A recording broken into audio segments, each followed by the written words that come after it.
ahead and get started. Good afternoon, everybody. Back for another Augie Insider, and it's officially tournament time. So looking forward to previewing the NSIC tournament this week. Got Coach Krauth and Coach Billeter here, along with Athletic Director Josh Morton. So I'll pass it on to him to get started. Yeah, it's the best time of the year, March Madness in February for us.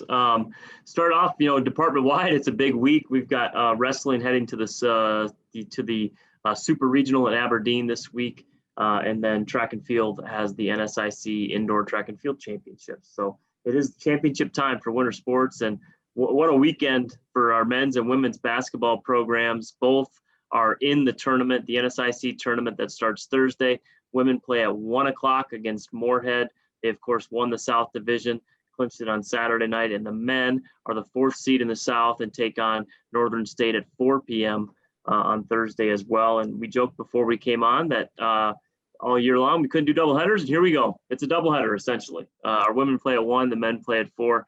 Coach Billeter, let's start with you, because your game yesterday against Wayne State, who won the South Division, you beat them on Friday, come back. Had a tough one on Saturday, but then we all who are in the arena, it was really neat as we all watched the score of the Southwest State USF game to get us in, and certainly a tournament team, so that was never a doubt. But just what a kind of a little roller coaster of emotions there for a few minutes. Yeah, we really played well on Saturday, and it's such a unique week with their testing and getting it all figured out, and a game postponed and moved. And, I thought both teams really handled it well, came out Saturday and played a really tough game. That was a physical, hard fought. We shot 30% in the first half, and they didn't shoot much better. Both teams really guarded. You're down 27-16. We had like a total of 13 out of 20 minutes. We didn't even score, and we still were down 9. And then you come out the second half and you shoot almost 60%, and you're miss one free throw and you really play well. So, that's the beauty of coaching 18 to 22-year-old kids. It just is. And, really though, Wayne's very good. They won our division. They deserve it. They're a very good team. Jeff's done a great job this year. And, as they played as well, obviously we watch all their games. They've played as well as I've seen them all year on Sunday. Now, they were playing for an outright championship, and we were playing for a lot. Both teams had everything to gain. And I have never seen them shoot that well for 2 halves. In our defense, I'm sure had something to do with it, but they played extremely well. And, we didn't.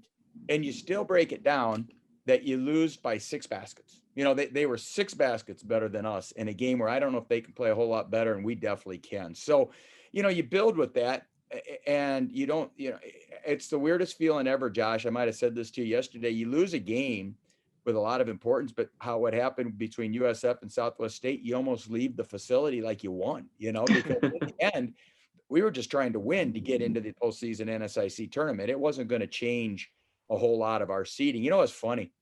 Going into that game, if we win it, we finish second, half a game out of first. If you lose it, you probably aren't going to the tournament. Well, Southwest State really helped us out in a really tough game, and I'm sure USF is hurting right now. That's a terribly tough loss for their team, and they have a very good team.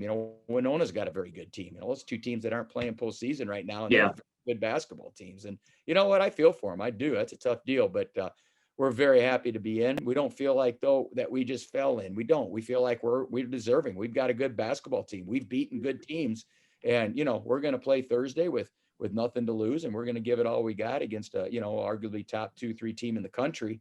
And we're very much looking forward to it. And compliment Saul. What a great job he continues to do at Northern State as well. Yeah, 1-4 the last 5 coming down the stretch. We'll talk tournament here in a second, but Coach Krauth, you're as hot as any team in this league right now, winning 9 of your last 10 coming into the tournament. What does it mean to win another South Division title? Well, I mean, it's always good. It's on the positive news, and it really comes down to in the last game of the regular season, which even in our regular full schedules in past years, it seems like, that's the way it's been, both for a conference or a division title, as well as seeding purposes. And you're just kind of, you're trying to keep focus on the game, and you're kind of got your ear out as to if anybody's got any scores or anything from other games. And so it was for us a good weekend. we played well offensively, had a very difficult time trying to figure out how to guard them. And I'm getting a little redundant on this, but they've gone to kind of a real spread out type offense, a lot of basket cutting, and so it was something that I thought we'd almost catch on a little bit better as the games went on. I thought the first night we sort of did as the game went on. Then we got into the second day and again had problems with some situations defensively. But we shot the ball in pretty well, and sometimes that can fix all other evils or deficiencies. And so I was just pleased with the way our kids both hung in there, and we were ahead in those games, so we weren't hanging in. But I mean, just emotionally, they'd make runs at us and get it down to a basket or something like that, and we just seemed to respond, and you got to give them a lot of credit for that. Yeah, no, it's great. You tip off 1 o'clock against Moorhead. It's in such a unique season. We opened with them here at the Elman Center, no fans. How it seems like forever ago. Split with Moorhead that first weekend, and now you play them again in the tournament. Yeah, and it was interesting. A quick point on Wayne. They had for their last game prior to us, they had 3 starters that were out. A couple of them have been longer where they'd been out, and then when we showed up, and he was quick to point out, which some people wouldn't do, but he said, "Yeah, all our kids got the okay to play," and I mean, in some respects, you always hate to wish bad luck or injuries or things like that on other teams, but then if it's to your benefit, you're willing to take advantage of it. Well, we didn't get that, but Moorhead is the same team that we played in the beginning of the year. They're just a solid, very physical type man-to-man team. She has a couple of also small guards that I think are key to her. They don't always play together or whatever, but she is the old school that we want to pound it in and take advantage of our muscle or our size, and she always has plenty of that. So it'll be a good game and really come down to which team is either more prepared or ready and of course plays better. Yeah, a different format, as everybody knows, for this year. No first round at home sites. It's just the top 4 from each division meeting at the Pentagon. And Coach Billeter, no matter what the format is, it seems like Augustana and Northern State usually end up finding their way to play each other in the NSIC tournament. Yeah, and it's always a great game. I mean, our kids get up for it. Their kids get up for it. Last year, if you remember, we lost by 2. Coleman on a drive at the end, hit 2 free throws to win the game. When we played them earlier in the year, they beat us by 4 in the Pentagon. So didn't play them obviously this year. Our game as Dave's was with Moorhead, their travel partner, who also had a great year. Moorhead ended up, they didn't win the division or co-champ with Northern just because they played less games, but they only lost 1 game. They and Northern split this weekend. So, it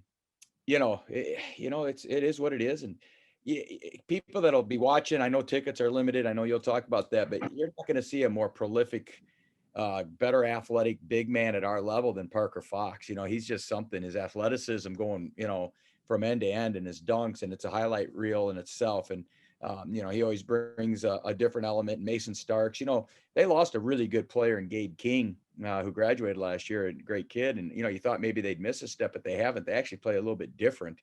And those other kids have really picked it up. Chapman's had a really good year at the point. Mason Starks is as good a player as there is. I mean, he's an all-region player. They've got really good players, and Saul does a good job. It should be a great game. I'm really looking forward to it. We're happy to, we don't care who we play. When it's tournament time, we'll play anybody. We're happy. We'll play anybody anyways. But we really like playing anybody. When it's tournament time. In Northwest Missouri, we've played all the best, and we've beaten them, and they've beaten us, and should be a great day.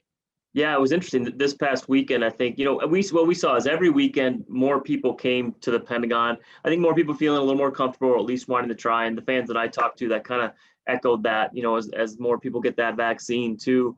But great atmosphere at the Pentagon this weekend. Man, that was great.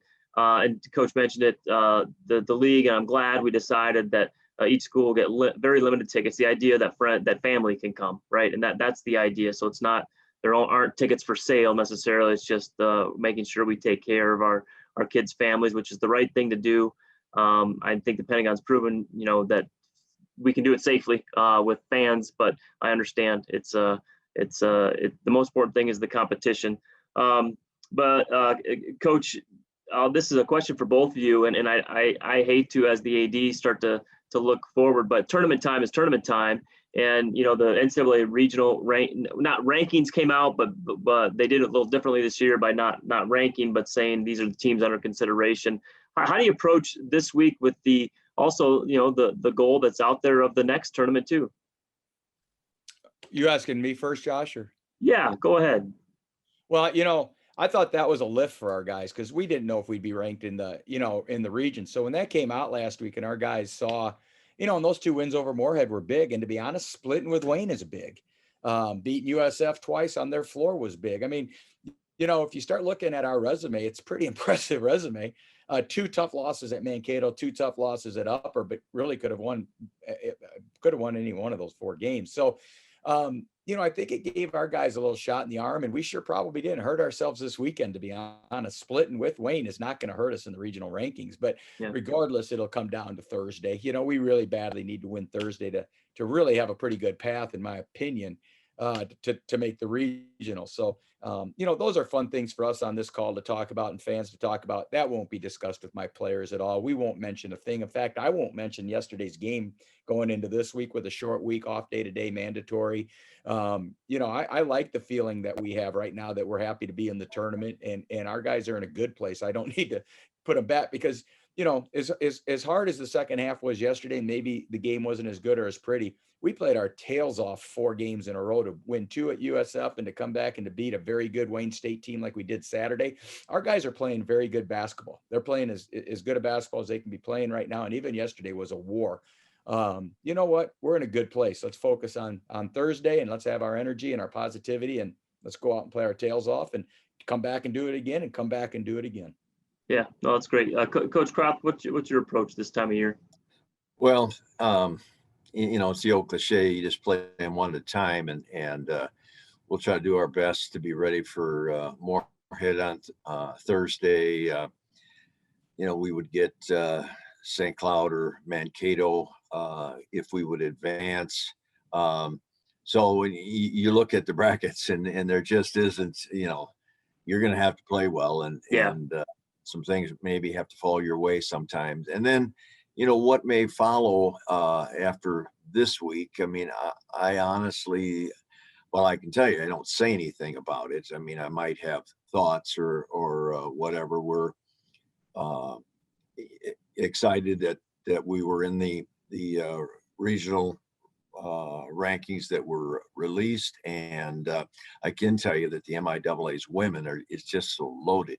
They've got 4 or 5 teams. 4 of those teams have like 18-2 records right now, that type of thing, and then Emporia is right behind them. So advancing to the regional is a tough one, but I really try not to let myself think beyond probably even the next game, and like I said, I hope we're ready. Yeah, no. Well, both of you, I won't tell your players anything. I won't share this conversation with them. So, Coach Billeter, you mentioned, and you mentioned before we came on, and I forgot, the mandatory day off today, play on Thursday. It's a short week. How do you approach then practice Tuesday, Wednesday, getting ready for Thursday? Yeah, it's a good question. Tuesday, very, very important day. We'll go hard, we'll go pretty long, and we'll get everything in that we can.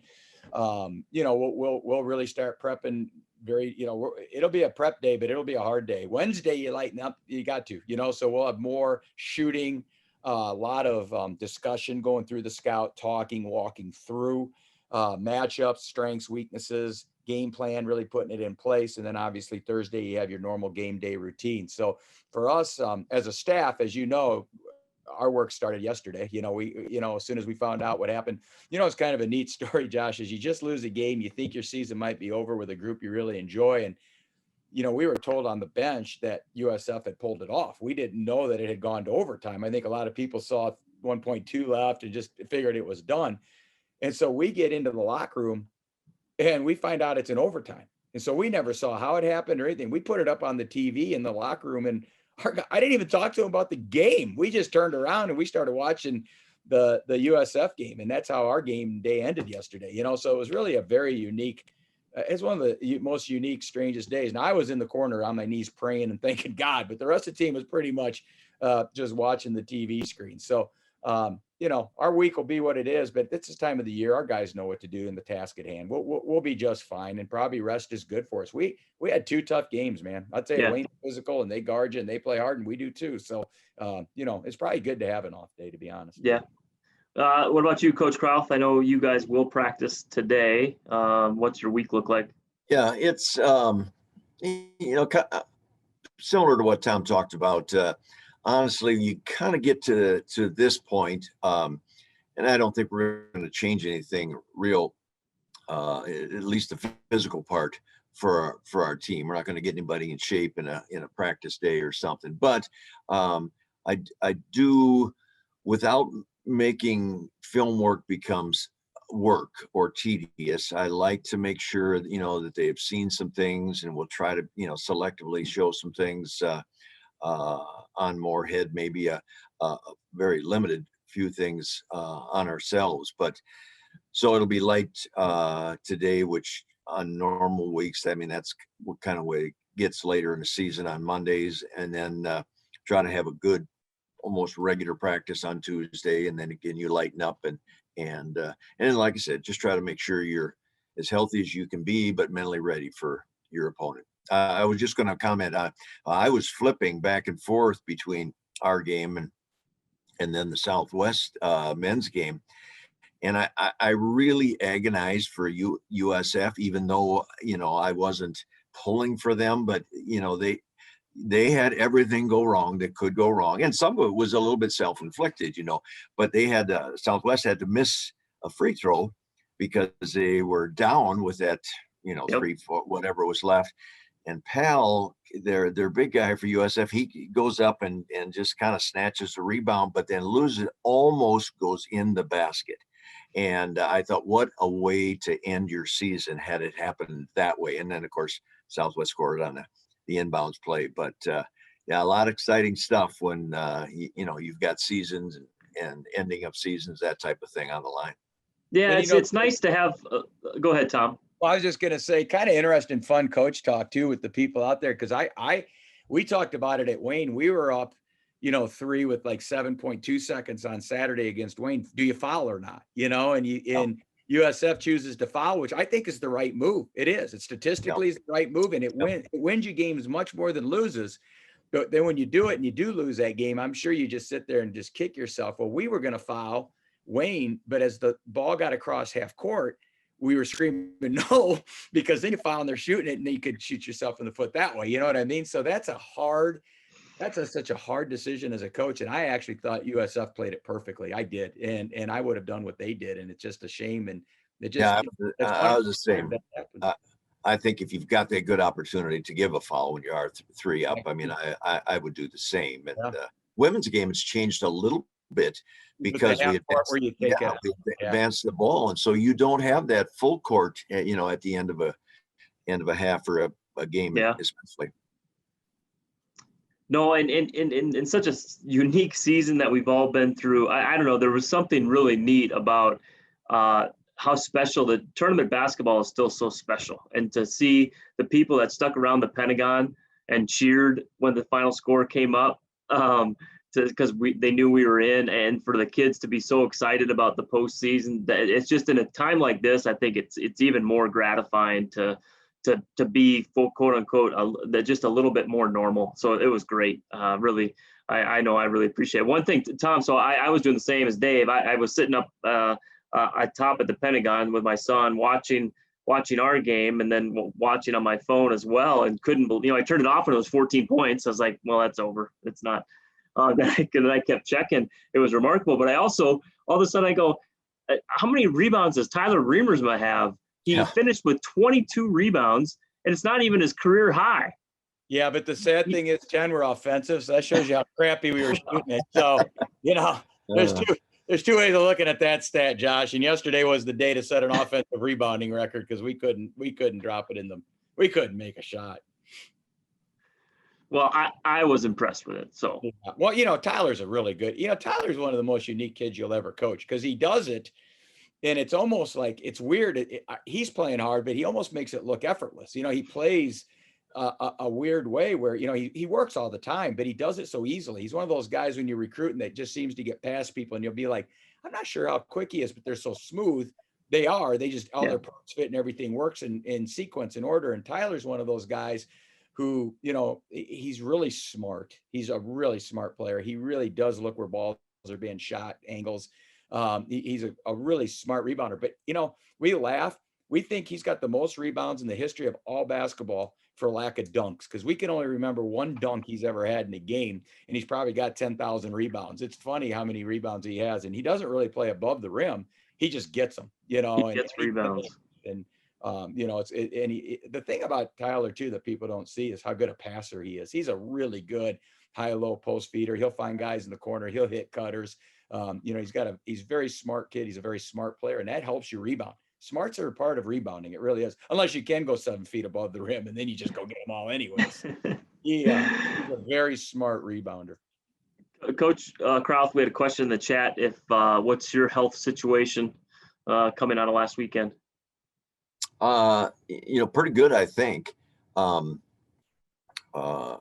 Vishay, I thought, had a nice weekend for us, and it's kind of been a little up and down, and she's, constantly feeling and stretching and whatever her knee, and that she had a hard fall, went up high for a rebound and kind of got undercut and landed, and my heart skipped a beat on that one, but from everything I could tell after the game, and I haven't seen him now since, but I think we're in good shape. Cam hasn't played the last couple weeks with recurring concussion problems, and I don't think she'll be cleared for this weekend. But overall, I mean, we're about as healthy as I think at this stage of the season you can expect to be.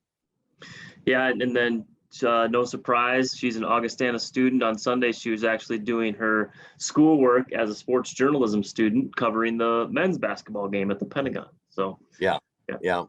Got a chance to see her there. Coaches, thank you very much. We can't wait to watch Thursday, Saturday, and Sunday. And then we'll be back here right at noon on Monday, hopefully celebrating a great weekend. So best of luck to you. Thursday, 1 o'clock for the women, 4 o'clock for the men. Emily, I'll let you wrap things up. Thanks, Josh. Thanks, Emily. Appreciate you. Great. Thanks, everybody, for joining us. You can watch the tournament games on goaugie.com/live this week, or they will be aired on Midcoast Sportsnet. So be sure to tune in, as there won't be tickets available, but tune in there to cheer on our teams, and we'll see you back here on Monday. Thank you.